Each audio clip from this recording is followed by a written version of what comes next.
আরেকটা জায়গায় ইনভিটেশন আছে, সেখানে যাব। সকাল থেকে কোথাও বেরোয়নি, বাড়িতেই ছিলাম, কেন ফ্ল্যাটে পুজো হয়। আর তারপরে ওইখানে সব কিছু মিটিয়ে এখানে এলাম। আমি মানে সিনেমা সরস্বতীতে লাস্ট 3 বছর ধরেই আসছি। আগের বার তো পাটুলিতে হয়েছিল, এবারে গল্ফ গ্রিনে।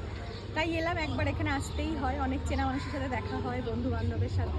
তো এরপর আরেকটা জায়গাতে যাব, আর তারপরে আর বিশেষ কোনো প্ল্যান নেই। তারপরে হয়তো একটুখানি ক্যাফেতে কফি টফি খেয়ে বাড়িই চলে যাবো, এইটুকুই প্ল্যান। সবাইকে হ্যাপি সরস্বতী পুজো। সবাই, আর সব থেকে যেটা আমি আমার বন্ধুকেও বলছিলাম আজকে, যে এটা বোধহয় বাঙালির মধ্যেই আছে যে সরস্বতী পুজোর দিন গোটা রাস্তা জুড়ে সবাই পাঞ্জাবি আর শাড়ি পরে থাকে, যেটা দেখতে ভীষণ ভালো লাগে আমার। যে এই ট্র্যাডিশনটা এখনও সবাই আমরা বাঙালিরা গর্ব করে বলতে পারি যে আমরা ধরে রেখেছি। যদিও আমি আজকে শাড়ি পরে নেই, কারণ সিরিয়ালে প্রত্যেক দিন শাড়ি পরতে হয় বলে আজকে আমি শাড়ি থেকে বিরতি নিয়েছি। বাট অনেক ছোট ছোট বাচ্চারাও শাড়ি পরেছে, খুব ভালো লাগে এটা সরস্বতী পুজোর দিন দেখতে। সবাইকে জানাই শুভ সরস্বতী পুজো। সবাই খুব ভালো থাকবেন, ভালো কাটাবেন। Thank you.